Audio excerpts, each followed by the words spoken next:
ఎండే బాగున్నారండి. మనకే జాబ్ లేక ఖాళీగా కూర్చున్నామంటే చాలా మంది డ్రైవర్ జాబ్స్ చూడండి, సలూన్ జాబ్స్ చూడండి అని చెప్పేసి తెగ మెసేజ్ల మీద మెసేజ్లు చేస్తున్నారు. ముందు దుబాయ్ లో సలూన్ జాబ్ చేయాలంటే, బ్యూటీషియన్ అవ్వాలంటే మీకు 3 విషయాలు తెలిసే ఉండాలి. బ్యూటీ పార్లర్ వేరు, బ్యూటీ సలూన్ వేరు, బ్యూటీ క్లినిక్ వేరు. ఈ 3 విషయాలు పక్కన పెడితే ఇండియాలో సలూన్ వర్క్ కి, దుబాయ్ లో సలూన్ వర్క్ కి చాలా అంటే చాలా తేడా ఉంటుంది. దుబాయ్ లో బ్యూటీ పార్లర్ అనేవే ఉండవు, only beauty saloons and clinics ఉంటాయి. ఇండియాలో ఎక్కడ పడితే అక్కడ బ్యూటిషియన్ కోర్సులు నేర్చుకుని దుబాయ్ లోని, కువైట్ లోని జాబ్స్ అయితే చేయలేము. మనకి ఇవ్వరు కూడాని. దుబాయ్ వచ్చిన, కువైట్ వెళ్ళిన ప్రొఫెషనల్స్ దగ్గర వర్క్ నేర్చుకుని వెళ్ళండి. మీరు ఇండియాలో బ్యూటిషియన్ వర్క్ నేర్చుకునేటప్పుడు పార్లర్స్ లో కాకుండా అకాడమీలో నేర్చుకోవడానికి ట్రై చేయండి.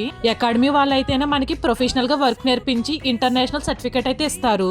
మనకి బెస్ట్ అకాడమీ వచ్చేసి తిరుపతిలో one and only beauty saloon and academy వాళ్ళు చక్కగా బ్యూటిషియన్ కోర్స్ అయితే నేర్పిస్తున్నారు. అవుట్ స్టాండింగ్ స్టూడెంట్స్ కి వాళ్ళే ఫుడ్ అండ్ అకామిడేషన్ అయితే ప్రొవైడ్ చేస్తున్నారు. మీకు ప్రొఫెషనల్ గా బ్యూటిషియన్ కోర్స్ నేర్చుకోవాలి అని ఇంట్రెస్ట్ ఉంటే కనుక వాళ్ళకి కాంటాక్ట్ చేయండి.